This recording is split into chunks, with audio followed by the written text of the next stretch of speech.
and Dr. Noor Arlinda Binti Muhammad Khalil, Madam Under Secretary of International Relations Division, Culture, Ministry of Tourism in Malaysia. So may I request all of them to come to the dais and the chairpersons to start the proceedings. And we have to finish it by 5:30.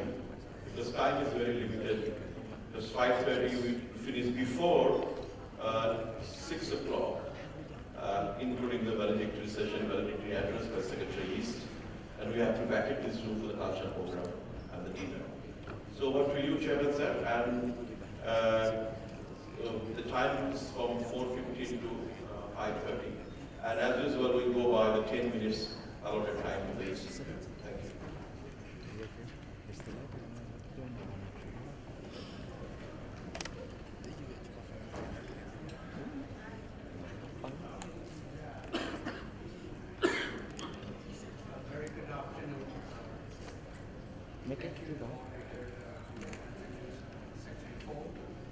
I'll be chairing the Section 4, looking forward, ASEAN-India Partnership in Culture. We have 4 distinguished speakers, scholars, and they are actually the practitioners in promoting cultural links between ASEAN and India. So, on my right is Professor Himanshu Prabharay from India. She'll be sharing the cultural heritage towards a sustainable future, and she'll be focusing on the early historical maritime connection between India and Southeast Asia. And on my left is Dr. Jofi Santarita from the Philippines. He will be focusing on how to enhance India-Philippines cooperation in culture, and he will also be focusing on ancient cultural links between India and the Philippines, and in order to further enhance the cultural partnership within the 2 regions.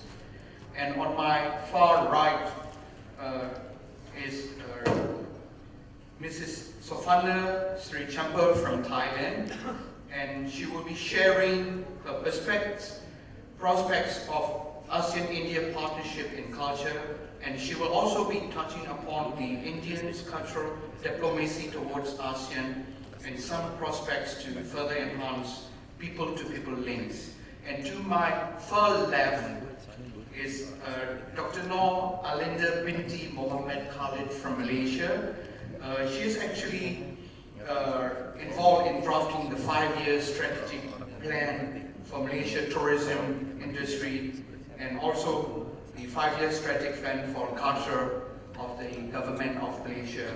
And she will share her perspective on how to disseminate information to the younger generation on cultural links between ASEAN and India, with special focusing on the Malaysia perspective.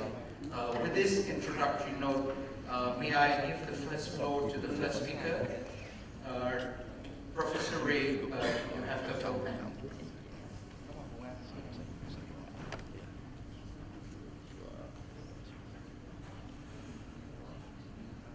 Good afternoon, ladies and gentlemen.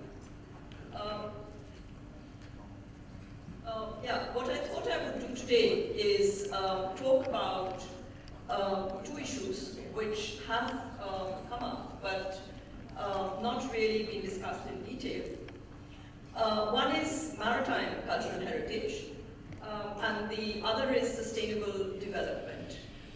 Let me start with why I'm doing this and what are my objectives. I have 3 objectives in mind. One is, the point I would like to make is that these cultural contacts were diverse, and that we need to keep this diversity in mind. Second point, much more theoretical and methodological, we also need to keep in mind that the beginnings of disciplines such as archaeology were in the colonial period, and that a certain colonial paradigm has influenced these understandings, and we need to rethink them if we are talking about them today. And the last part is, what are the challenges and how do we need to take this forward? So my first point is that these links were very diverse. We've talked about trade, we've talked about religion, we've talked about musicians trading gifts. We did not talk about maritime communities. And you cannot have any sailing, any fishing across the ocean if fishing and sailing communities are not involved. So the first point is we have neglected a large segment of actually the people who stay in the seas. And there's a lot of archaeological evidence. There are very early dates, and I've just said 2000 BCE. But from Southeast Asia, particularly from Thailand, there are very early dates for the presence of fishing and sailing communities. The second point, which we need to take into account, is expansion of languages. The Austronesian languages started expanding as early as 10,000 BCE, and we barely mentioned language. So that's another issue which has sort of fallen through the cracks. Something which interests me a great deal now in my present research is writing. Why did people write? What did they write on? And what was it that was written? These are some of the inscriptions on pottery. Now, why is pottery important? Pottery is important because pots were used for carrying cargo or commodities. Why would people write on pots? I can understand gold plaques and so on and so forth. But why write? Why put your name on it? So clearly there is an issue here which needs to be looked at. This is the one from the Indian Museum, Calcutta, which we saw in the last slide, from Malaysia, which has the replica. The point I'd like to make is that people traveled. The term here is Mahanavika, the mariner, the person who sailed this ship. And it is these mariners, these navikas, who need to be brought into the discussion. Sorry, I'm sorry, yeah. This was that the Buddhagupta inscription was found in Malaysia and has already been discussed, so I will not talk about it. There are textiles, which there's a lot of literature on, but what is also significant is the vision of the world. How did cartography, geography, influence the vision that people across the region had of the seas of the world? And this is a 1776 map, which was found in a Buddhist textbook, but as you can see, that this doesn't look like the current maps that we are more used to. So clearly, there is a lot of issues which we need to look at. The second point, let me move to my second point, colonization, beginnings of archaeology. Beginnings of archaeology in India, Southeast Asia is due to the Europeans. Roughly the same dates, middle of 18th century, early 19th century. Now what did these beginnings do? These were beginnings which led to museum collections. This is from the Gime. These are also beginnings which led to an interest in monumental architecture. That's an early painting of Borobudur. And you can see that the interest in monumental architecture, in the splendid and the wonderful monuments of South and Southeast Asia overtook other considerations and other discussions of the past. What it also did was it transferred images from one region to the other. This image is is from Java, is in the Indian Museum, Kolkata. And in India, Indian Museum, Kolkata is the only museum which has collections from Southeast Asia. Very few people in Southeast Asia or in India know of this. And clearly there is a movement, there is collections which have been made, but there are also misconceptions which come up. Three misconceptions that are of interest to me. The first one is that there was much more a focus on monumental architecture, much less on archaeology, on settlements, on people, on the ordinary people, what the ordinary people did. So there was much less work on settlement sites. Maritime communities are really coming into their own since the last 30 or 40 years, not even that long. Because it's more difficult to get data on fishing and sailing, and that data is not easily available in the archaeological record. The final point I'd like to make is, and this is very clear from the way ancient history is taught in India, and I'm very clear on that. There is a linear view of history. So you have first Buddhism to Hinduism to Islam. For example, which predate the entry of Buddhism. So there's a whole new world which has now come to light as a result of the emphasis on archaeology, and as a result of all these new material that has come up. So while you have citadels, burial grounds also coexist, and temples and Buddhist stupas are sort of on the ground. The other point, moving away from empires, moving away from looking just at political structures, what you get are competing centers. In Thailand, for example, there's a lot of work particularly looking at the muang, or the coming together of the communities. We have certainly the monumental architecture, but there's a whole lot happening before this monumental architecture comes on the scene. So what are the commonalities? The commonalities are cultural diversity, and this dates back to the prehistoric period. So we are not talking 1st century AD, we are talking about the prehistoric period. There's a shared faith, Buddhism, Hinduism, Islam, the most important. There's interconnectedness. We've talked about trade. What we did not talk about is pilgrimage. We didn't talk about religious networks. And the final point is, unless the people are involved, none of this matters. None of this is going to stay. So certainly access to development of water and agricultural resources.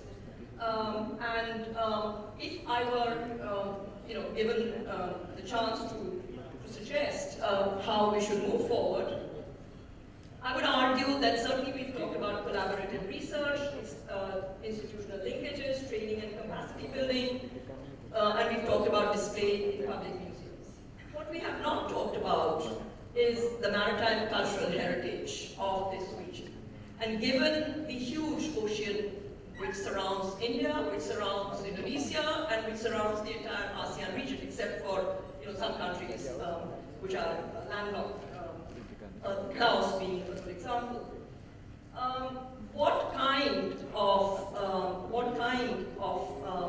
focus should we have on cultural heritage, preserving cultural heritage, and promoting maritime cultural heritage? My time is almost up, and so I would just show you one map and show you that how this is extraordinary. That if you actually, and this is what this map shows, it has actually plotted out World Heritage Sites in India and in the ASEAN region. Most of these World Heritage Sites are coastal sites. But in spite of the fact that there are coastal sites, and that big round circle shows the World Heritage Sites in the ASEAN-India region, in spite of the fact that most of these sites are coastal sites, these sites do not speak to each other. So these sites are all national sites and are promoted and celebrated as national heritage rather than Excellencies, ladies and gentlemen, I will present a paper on some prospects of ASEAN-India partnership in culture.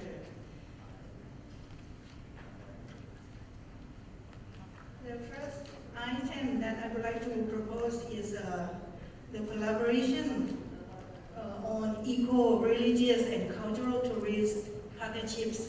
I think many people in other sessions already mentioned, but let me try to sum up again. As India has tried to extend road connectivity from Northeast India to ASEAN several times since 2004, it is possible that India can link with ASEAN through the trilateral highway from Moreh, Manipur to Myanmar and access Thailand through Mae Sot in Tak province, Western Thailand, or through Chiang Rai province in the north of Thailand, to Laos, Vietnam, Cambodia, Thailand, Malaysia, and Singapore, and by ship to Indonesia. With northeastern India as the gateway to ASEAN from the subcontinent, the region is very rich in terms of natural resources, biodiversity, and ethnic diversity, which can be promoted and connect with Southeast Asia as some following sub-themes. The first one, religious circuits. India shared its Hinduism and Buddhism with Southeast Asia since ancient times. Moreover, Sikhism and Jainism, which originated in India, spread to some Southeast Asian countries through migration and transnational workers from India. Among ASEAN nations, 5 countries have a majority who are Buddhist, and they follow pilgrimages to the 4 holy places of Buddhism in India and Nepal. Meanwhile, there are many Buddhists places and temples in Southeast Asia which can be linked to India, and future plans to develop a Buddhist circuit linking India to ASEAN by air or by road or both. In Southeast Asia, there are many Hindu places which are renowned, such as in Cambodia and Indonesia. There are also less frequented Hindu places, and Thailand in particular should be considered as part of the Hindu route in the tourist program, and linked within some other ASEAN countries and India. Thematic tourism related to religion can be conducted from Southeast Asia to India to sites such as Ganesh temples, Ganesh Chaturthi, Shiva temples, Kumbh Mela, etc., or health tours, Ayurvedic therapy, as well as yoga, or spiritual tours that visit some specific guru ashrams with popular spiritual practices in India. Hindu circuits can be promoted from India to Southeast Asian countries, mainland down to Indonesia, and vice versa. Other religions, Islam, Sikhism, and Jainism, can be promoted for pilgrimages from Southeast Asia to India, and vice versa. Another point, the natural resources and diversity. Northeast India is rich in natural resources and diversities. For example, there is Cherry Blossom Festival in November in Meghalaya. So you see the beauty of Cherry Blossom Festival. And there is the national park called Kaziranga in the Golaghat and Nagam districts of the state of Assam, India. So there are varieties of animals, the great one-horned rhinoceros and great Indian rhinoceros, and endangered species including about 2,500 rhino here, and many rare species of animals. Kaziranga National Orchid Park has around 500 varieties of orchid in Northeast India and others. This national park is the most outstanding sanctuary in India and protected under UNESCO. It can be promoted as a learning center for other countries, ASEAN in particular, to learn and share for their own national parks development. Moreover, Kaziranga should be promoted as a tourist place within the eco-tourism, combining with the ethnic cultural festivals. So another reason that's why we highlight to the eco-tourism in the ethnic cultural tourism, because there are 8 states in the Northeast India: Sikkim, Assam, Arunachal Pradesh, Mizoram, Tripura, Meghalaya, Nagaland, and Manipur, with around 46 million people and rich in ethno-linguistic diversity. There are 3 major language families in the northeast of India. The first one, Thai Kadai language family. These Thais are similar to the Thai Kadai in Myanmar, Thailand, Laos, and Vietnam. The second group is Austro-Asiatic language family. There are around 11 million Munda speakers in Jharkhand, as well as a dozen parts of Assam, Odisha, West Bengal, Chhattisgarh, and Bihar. And around 1.6 million speakers of Khasi in Meghalaya. These 2 groups share similarities with the Mon Khmer groups in Myanmar, Thailand, Vietnam, Laos, Cambodia, and Malaysia. The third group is the Tibeto-Burman sub-language family. They are found in Assam, Tripura, Mizoram, Arunachal Pradesh, Meghalaya, Manipur, and Nagaland. The native groups known in these areas are Kuki, Naga, Meitei, Bodo, and Garo. The Tibeto-Burman speakers in the northeast of India connected to the same groups in Myanmar and similar to some groups in the north of Thailand and Vietnam. Next. The diversity of ethnic groups in this part of India is evidenced by their distinct cultures and identity which distinguish from the others. This authentic display of identity is colorful and charming, and some states promote their ethnic cultural identity in annual festivals, such as Bihu Festival in Assam, Hornbill Festival in Nagaland, and Sangai Festival in Manipur. Next. India can be seen as focusing on specific opportunities in sharing with Southeast Asia, no matter by air or by land. Moreover, for the land link between Northeast India with its rich nature and variety of ethnic groups to trilateral highway connected to Southeast Asia. For tourist planning for some ecotourism and cultural tourist programs between India and ASEAN should be done together and seriously. Next. So may I propose for further research collaboration on ecotourism, religious and ethnic cultural tourism between India and ASEAN. Next. So the second point, 2 basic human needs partnership. There are 4 basic human survival needs, namely food, shelter, clothes, and medicine. Here, I would like to discuss 2 basic needs that India and ASEAN should collaborate on as partners. They are the first one, Rice Culture Consortium Partnership. One of the common characteristics of ASEAN is rice production and consumption, which is featured in the ASEAN emblem. In fact, rice culture is an Asian value that we share in our beliefs, rice and rituals. Some rice and rituals to do with rice in some ASEAN countries, such as Thailand, are influenced by Indian culture. As India and ASEAN are rice producers, each country has its own expertise. According to the data, according to Workman, of the 15 countries that exported the highest dollar value worth of rice during 2015 are the following. The first one was India, the second one was Thailand, the 5th was Vietnam, and the 9th was Cambodia. So these figures show that if ASEAN does not cooperate as united consortium, it cannot be negotiated from a position of strength. Moreover, there is no formal collaboration for helping and sharing. Our common rice culture, unfortunately, does not reflect our solidarity. Many farmers, Thailand in particular, remain very poor and suffer from unstable rice prices and are trapped in a high-price commercial loop of production. From my own experience, passing through some states of India, it resembles Suvarnabhumi, with its vast golden rice fields. Therefore, may I propose we set up a rice culture consortium with the following collaborations. There are 6 processes of rice culture. The first one, rice plantation processes. The second one, rice nourishment processes. The third one, rice. Moreover, such a consortium will be able to help other countries with specific needs. The next one is mapping of the Indian diaspora and transnational Indian workers as the asset of India and ASEAN partnership. In Southeast Asia, there are around 4 million members of Indian diaspora. Can you summarize the presentation, please?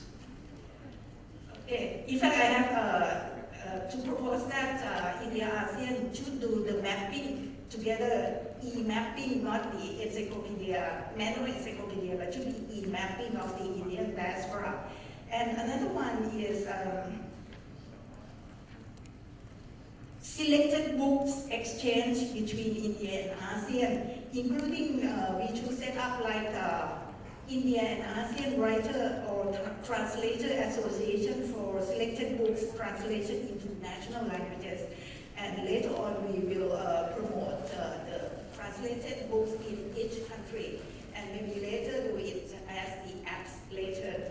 Yes. So I would like to present my idea around 5 points. Thank you.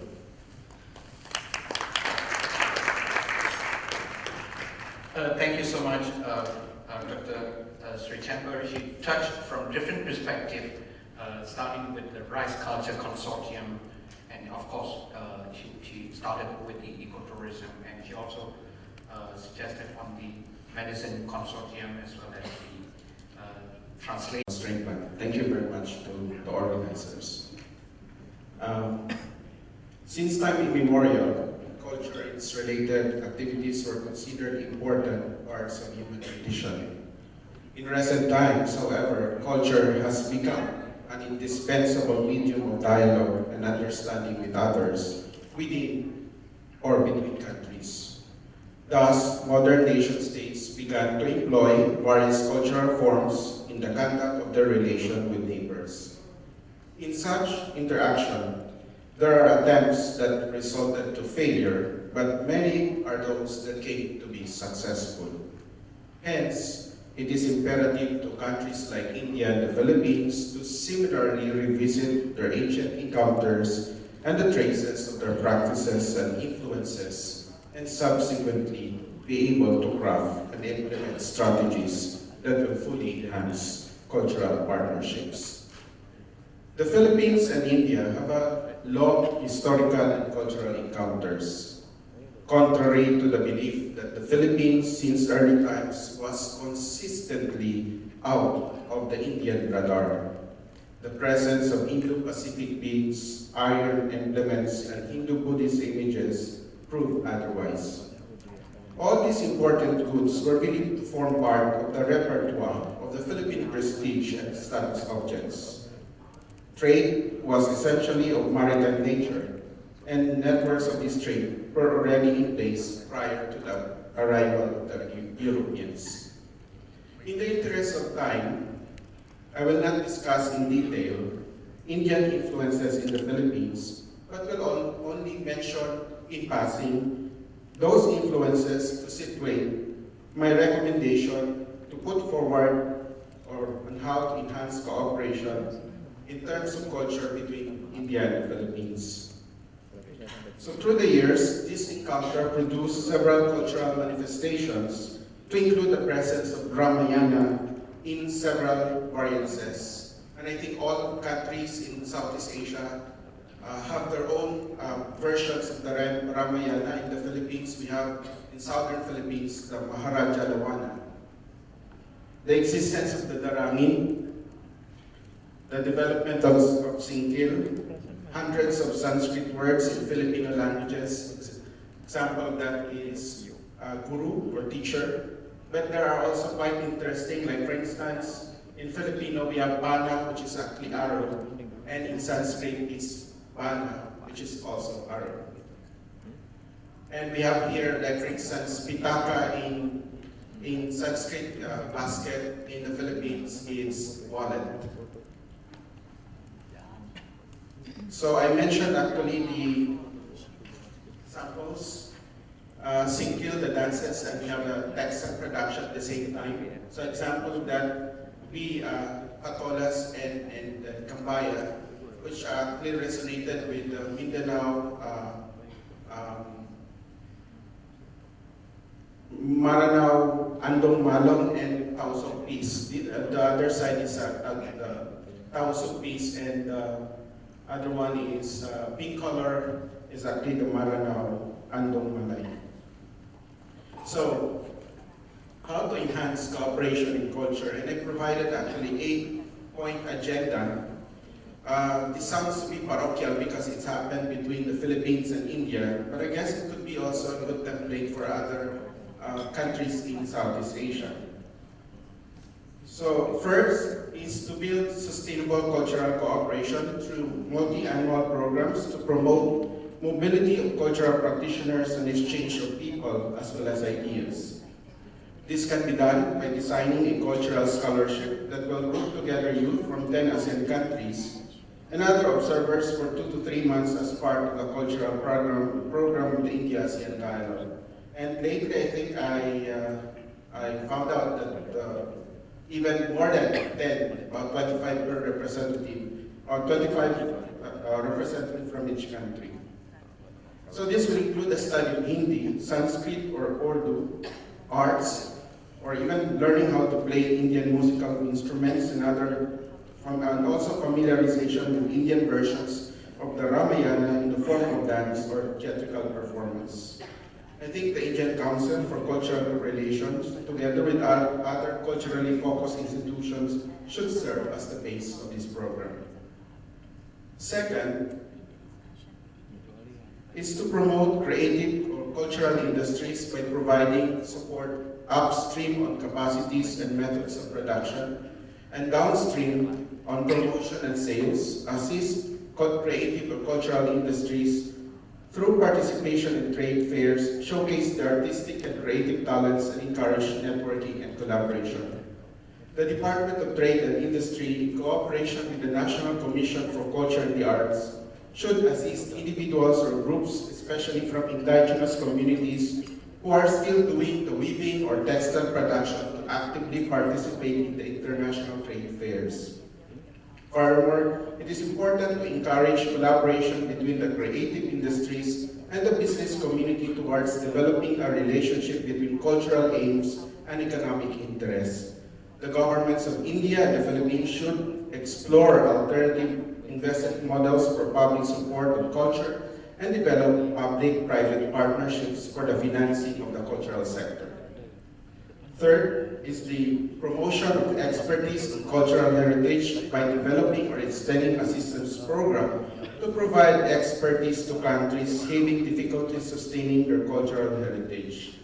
Arranging, for instance, of interactive educational workshops and cultural-driven partnership events, as well as developing initiatives with the cultural sector that exploit the potential of social networking to engage with the public will ensure successful collaboration in the field of culture.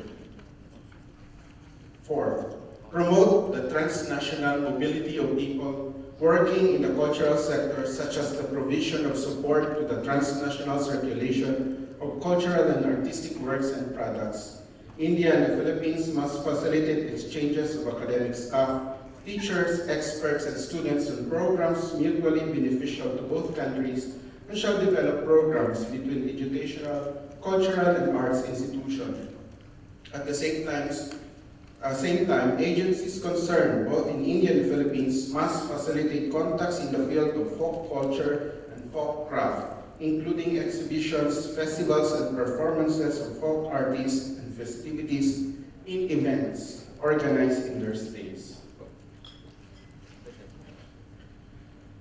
Fifth is a gradual introduction of Bollywood films into the Filipinos or to the Filipinos by sponsoring various film showing activities in numerous universities such as UP, University of the Philippines.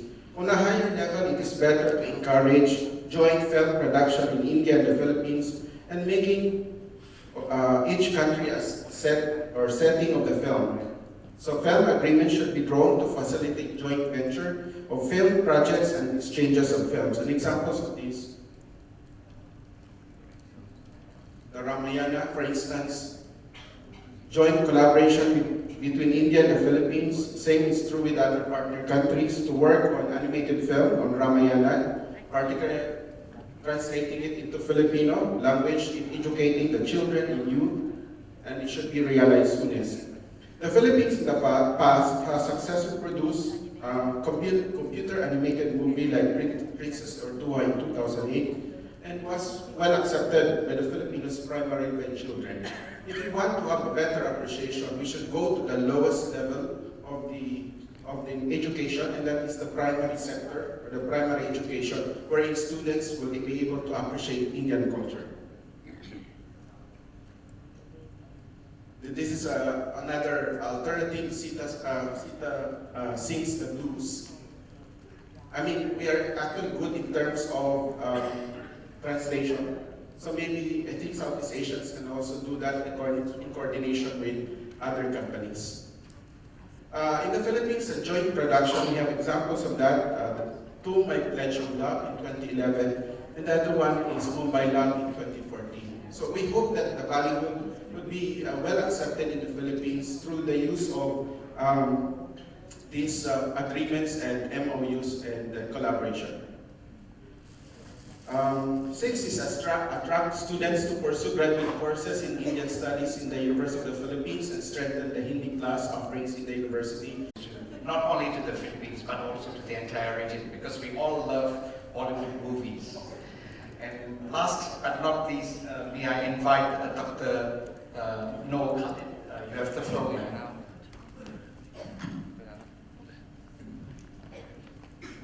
Thank you, Mr. Chairperson.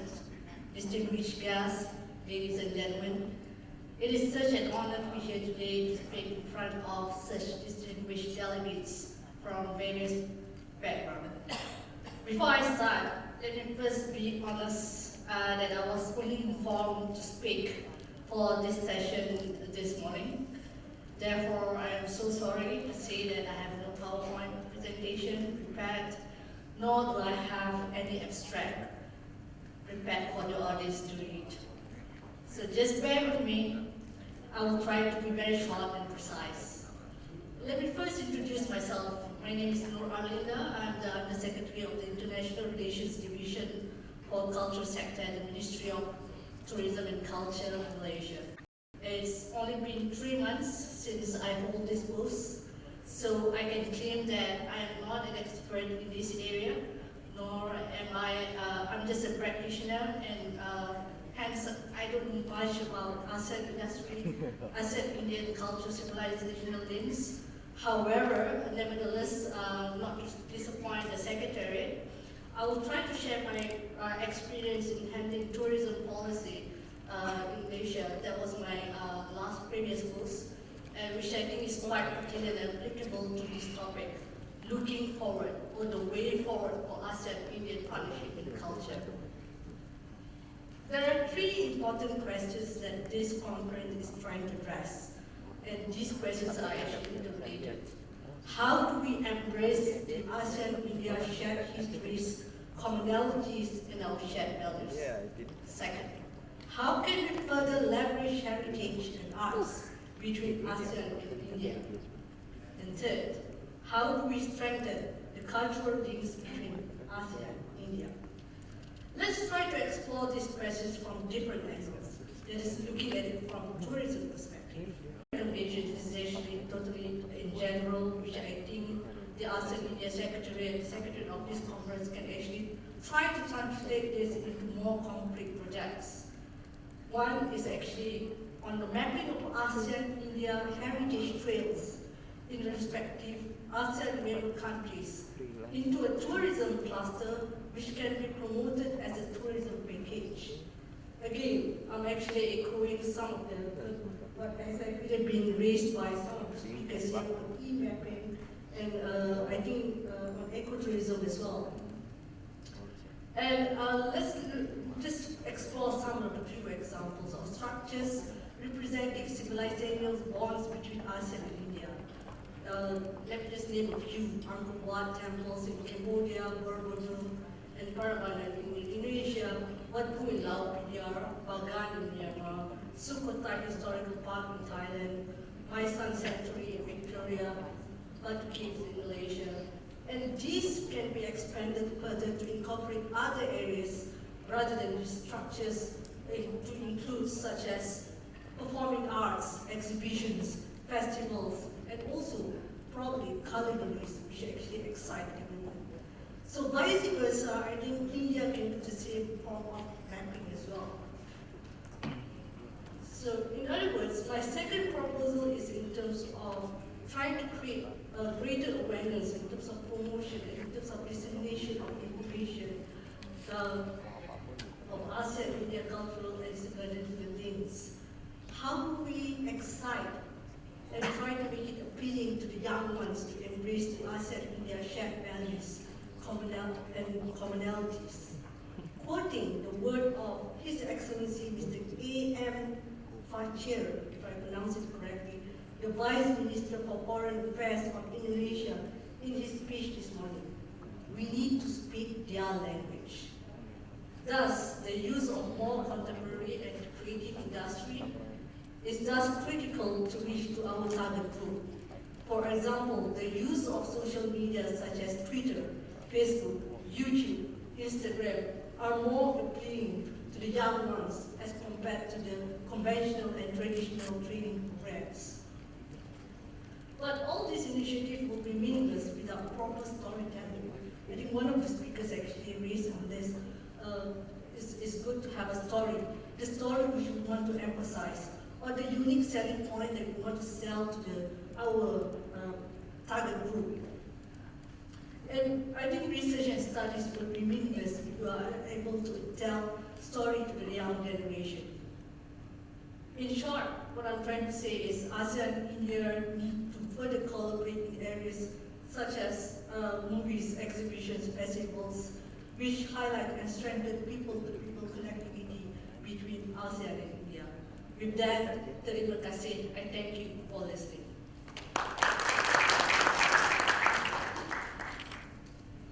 Thank you so much, four distinguished speakers of the Section 4.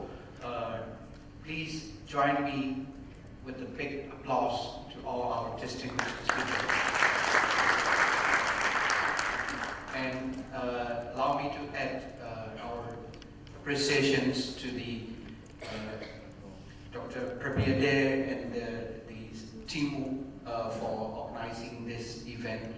And above all, I wish to express our heartfelt appreciation to the Ministry of External Affairs of the Government of India, the Foreign Ministry, and particularly the ASEAN Directorate General of the Government of the Republic of Indonesia, and ASEAN India Center, and the ASEAN Secretariat for organizing this second international conference on civilizational and cultural linkages between ASEAN and India. With this note, I thank you all, and once again, please join me in expressing our appreciation to the organizers. Thank you so much. Excellency, you can take 10 minutes. We have time for any question and answer. Goodbye. Okay. I forgot to take some questions on the four distinguished speakers. Now the floor is open. Yes. Please identify yourself first, and please make your question short and concise. Thank you.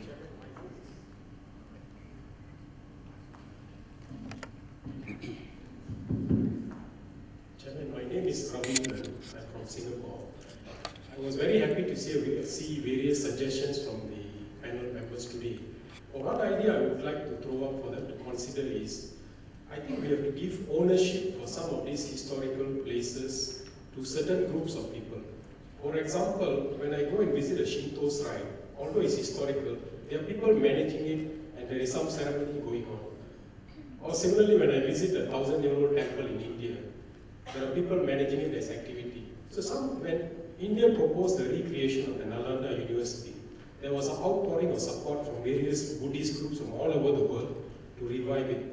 So I don't know whether we could consider a suggestion whereby places like Borobudur or Angkor Wat or other historical places can draw upon people who would like to be stakeholders and take ownership of these projects and revive some of these activities, so that these places not only remain historical, but there's some life and activity undertaken by people who have an interest and some propagation of whatever they want to do with this place. So perhaps this is an idea that members can consider. Thank you.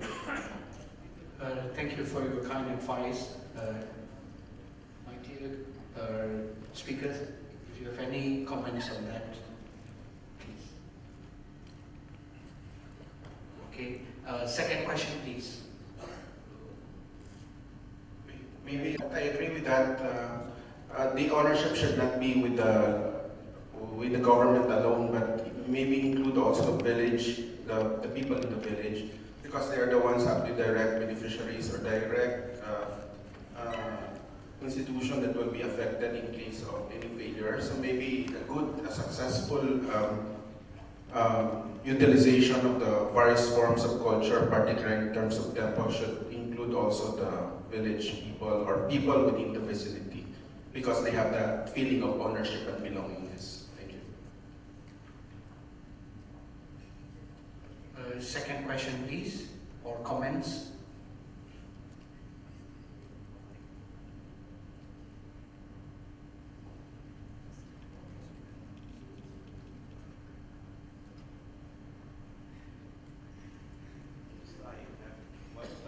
Please. Well, I have a query, if anybody from the speakers can tell. Is there any network of museums in ASEAN? Does that exist in ASEAN setup? And because I've seen China, Japan, Korea, Taiwan, they have a very vibrant exchange of artifacts among the museums, moves. So presentation by Professor Roy and others, and they spoke about it. So is there any system so that, India, ASEAN can also look at such kind of a network of museums. Any comments? Yes, please, ma'am. I think that's a great idea, but I mean, even with the monuments, the previous question, I think there's a lot to do before we can get it out of government control to sort of moving it around. But I think it is a great idea if we can actually do it, because otherwise, all these displays that we see, it doesn't talk to anybody. It just sort of stays there, and is a good exotica for tourists. But what it should be speaking to is the communities, and that does not happen. So if it actually works, and if this can actually be made to work, I think it would be wonderful. And I do agree with that because we did discuss about the ecotourism, because of course we can also do the pilgrimage tourism based on all the religious artifacts and all monuments. And apart from that, my colleagues, Dr. Santarita also discussed about the PPP initiative that can support the fund. So the valedictory session will be chaired by Song Leader from Philippines, Excellency Maria Helen. May I request her to come on the dais, please. And the valedictory address will be given by Secretary East Ambassador Priti Sir. Ma'am, if you would also like to join the dais to deliver your speech. And the session is for 15 to 20 minutes. If there is a time, you can have a small Q&A. Thank you.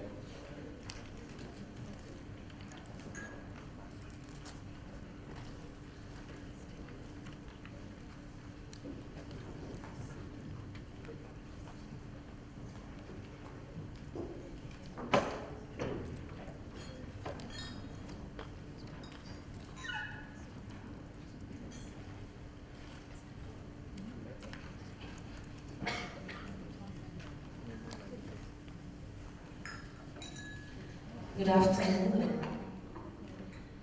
His Excellency Dr. Singh, Minister for External Affairs of India, our esteemed resource persons, dear delegates and friends from the media, let me just at the outset first express the greetings of the government and the people of the Republic of the Philippines on the occasion of the second International Conference on ASEAN-India Cultural and Civilizational Links, auspiciously taking place, as was mentioned earlier, when we are commemorating the 25th anniversary of the ASEAN Dialogue Relations, our 5th year of the strategic partnership between us, the 50th anniversary of the foundation of ASEAN, and for the Philippines, happily coinciding just 4 years after, not 4 years, but 4 days. 4 days after we launched our national chairmanship of ASEAN. These milestones should provide an exciting context on how we should now advance our linkages, our ties, using the wealth of learnings we obtained from our experts and resource speakers. We are now at our second conference and have benefited immensely from the presentations and scholarly work shared to us. And I, for one, is pleased that our Philippine resource speaker, Dean Santarita of the University of Philippines, has now become our own institutional memory for the 2 conferences. During our chairship of ASEAN, we are pleased to inform the body that a specific thematic priority of our chairmanship is to increase appreciation for ASEAN cultural heritage and strengthen the ASEAN cultural identity. This cultural heritage, of course, embed the rich and strong Indian influence which could be found in almost all aspects of our lives, from birth to death. And underlying all of this is faith. We've looked at some of the influences earlier, Hinduism, Buddhism, but very few mention about one particular element that is now, shall I say, resonating among us in the Philippines. And I refer to the 17th century Basilica of Our Lady of Good Health at Valancani, which is now gaining prominence or traction in my country, being a Catholic faith associated with the Blessed Virgin Mary. We're given this opportunity to transform these deep embedded cultural and civilizational links into a 21st century application. We heard many useful and exciting proposals. We heard, as mentioned by many of our speakers today, our generation is afforded a unique and powerful tools to weave a stronger shared ASEAN-India cultural heritage, the power of information technology and social media, more platforms for physical, people-to-people, and institutional connectivity. So, from my perspective, sitting here the whole day, there's just two things that I looked at where both government, ASEAN as a whole, and the larger public can do something. And this is to have more robust programs and activities of the ASEAN-India Center in cooperation and partnership with the ASEAN Secretariat, and to provide support and more public awareness on the ASEAN Master Plan of ASEAN connectivity, which India is supporting and ASEAN is rallying all member states and its dialogue partners so that this theme of connecting people many million years ago, thousands of years ago, and even in the future, we can realize more gains to benefit our people. And finally, should there be a third conference, I fully support what the professor mentioned earlier. It should be a theme focused on maritime cultural heritage. Thank you. So now, we'd like to welcome Madame Priti for her, shall I say, observations or comments. Thank you.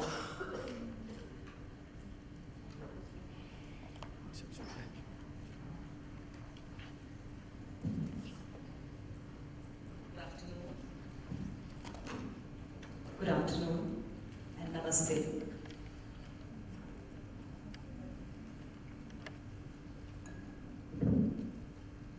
General V.K. Singh, Honorable Minister of State for External Affairs, Government of India, Ms. Maria Helen de la Vega, SOM leader from Philippines,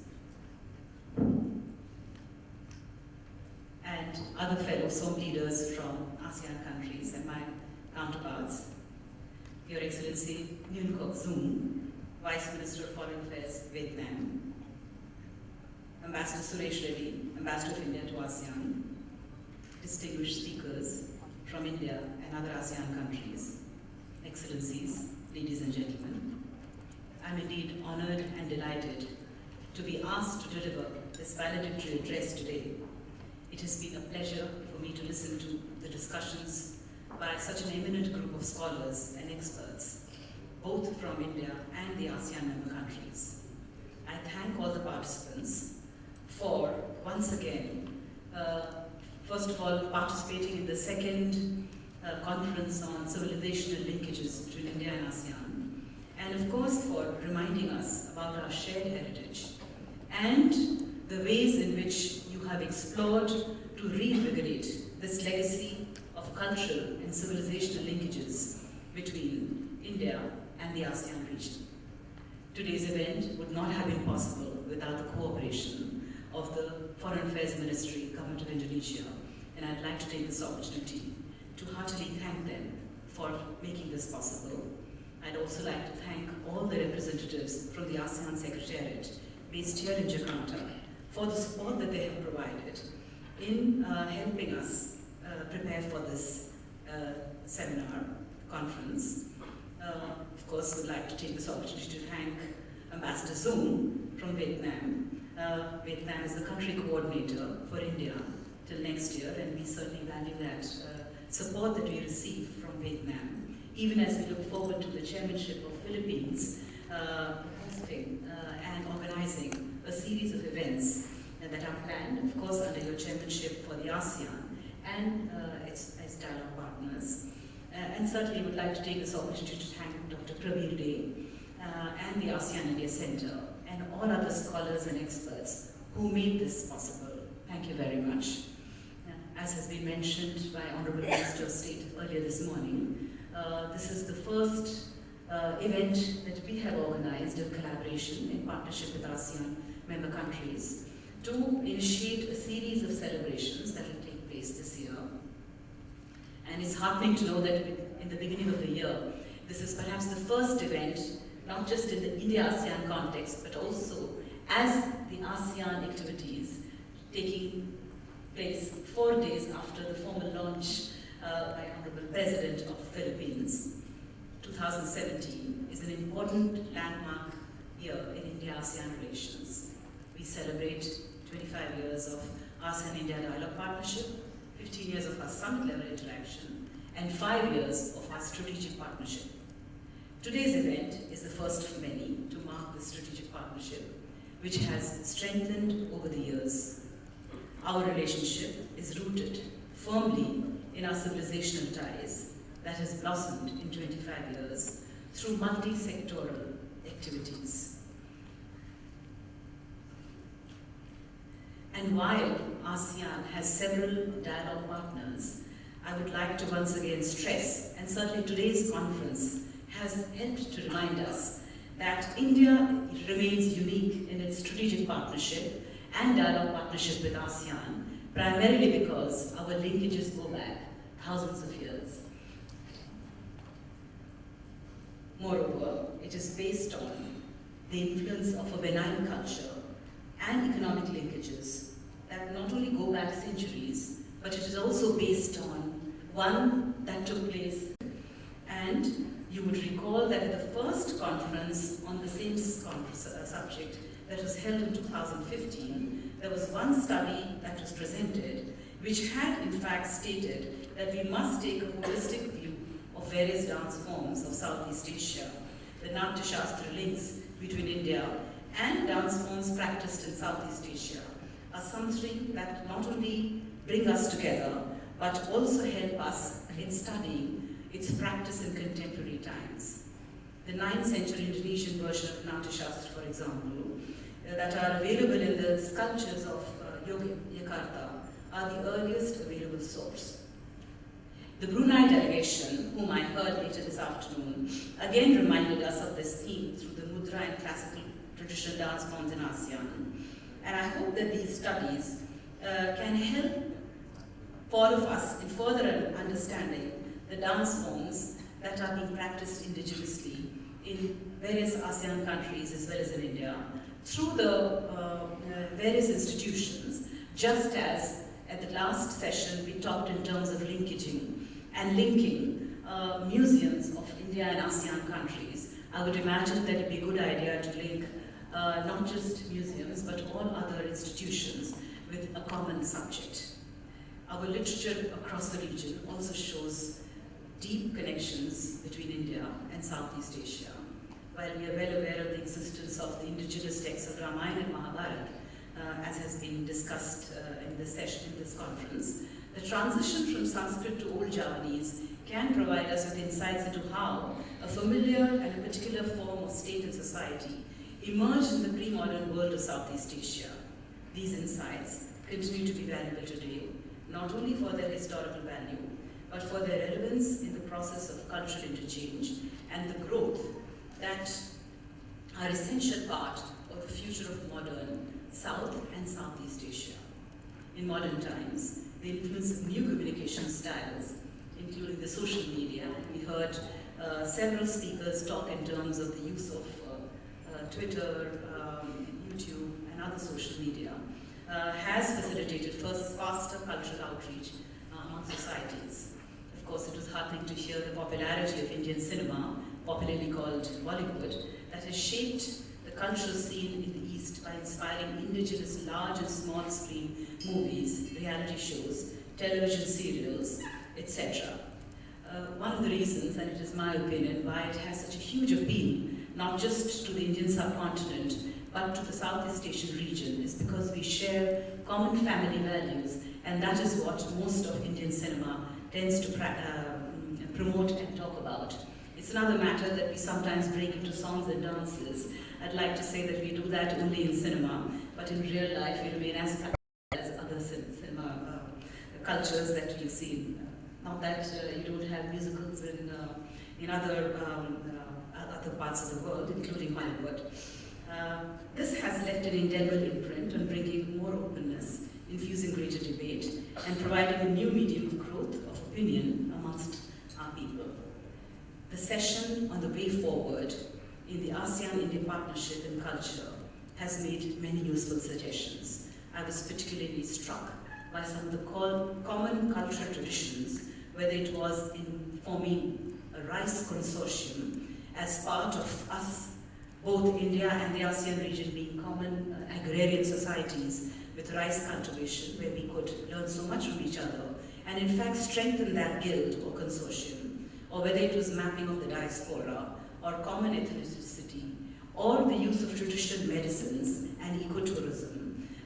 For me personally, I found these extremely useful suggestions, and I request India ASEAN Center to kindly put all these together in a publication so that we are able to institutionalize these discussions that have taken place through 2 conferences, so that we can build on the useful discussions that were held today and 2 years back and take it forward.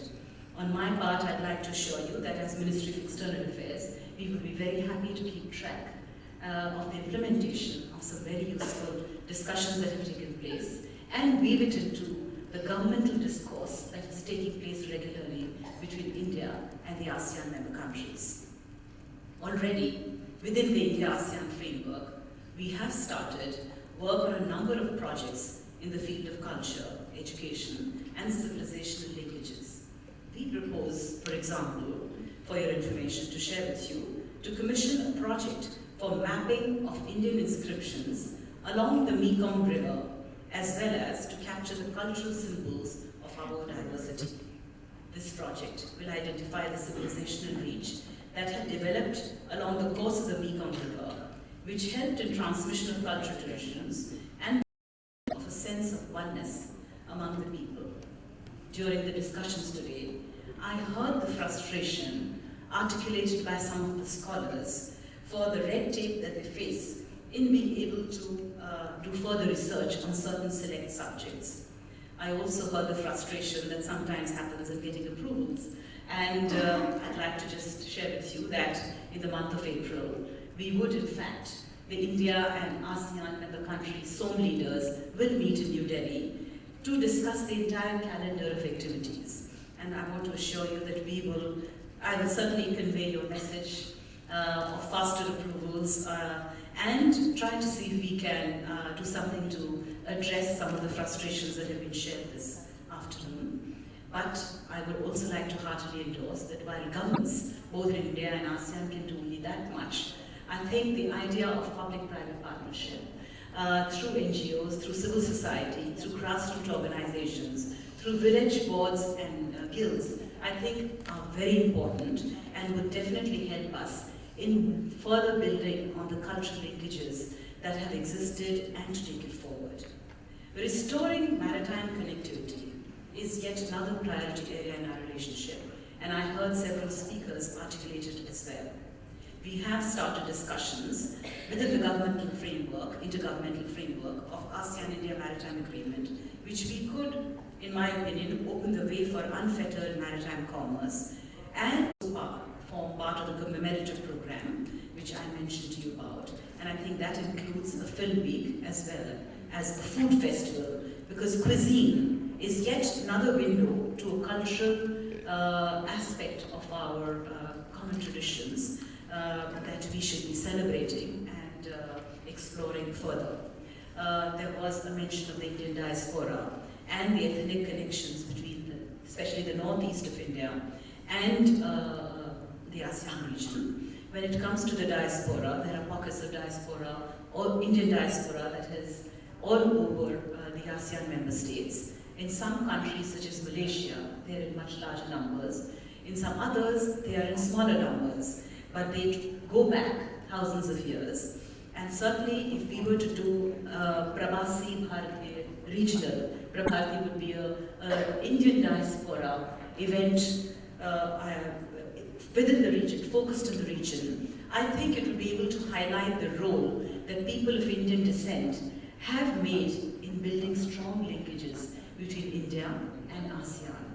There is one thing that makes the Indian diaspora unique and different from other ethnicities and diasporas that have come to this region, and that is, like the rest of Indian culture, it has always been benign. The Indian diaspora that chose to make the ASEAN region their home has been peaceful members of society that have integrated themselves, adopted their new homes, which are now there, and they have an integral part which have helped to contribute in bringing India and the ASEAN region closer together. And I think a standalone event to celebrate that would be an important element of our partnership. We hope that by the time 2017 ends, all significant aspects of our syncretic culture would have been showcased and appropriately celebrated. I would like to welcome countries from the ASEAN member states, the ASEAN Secretariat, the ASEAN India